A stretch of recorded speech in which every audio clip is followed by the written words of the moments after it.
Good morning po. Ngayon nga po ay duty kami ni admin dito sa barangay hall. Kami po ay maglilinis ng CR. Na nga po sinimulan na po namin ni admin at nang kami po ay mabilis matapos. Ako na po ang nag-brush dahil po si admin ay nagpapagaling pa. Hindi po namin muna siya pagagawain. At ayun guys, kunin ko na nga rin po ang pagkakataong ito. Pasasalamatan ko po rin si admin dahil po ay palagi niyang i-share ang aking mga video. Salamat admin. At sa kalagitaan nga po ng aming paglilinis ay dumating na po si Trisha. Siya po ay sobrang busy kaya po siya ay medyo nahuli. Madami pa po siyang inasikasong papel doon sa kanila. Si Kagawad Mer na naman po ay abala sa pagkuha ng lulutuin para sa aming pananghalian. Guys, pinagpatuloy ko na nga po ang pagbrush nito. Nakakatakot po dito minsan dahil po may ahas. Pero ngayon po wala na kaya hindi na po nakakatakot.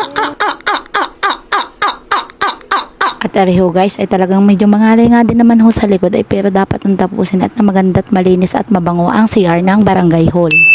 Ay siya guys, hanggang dito na lang po. Maraming salamat po sa inyong panonood.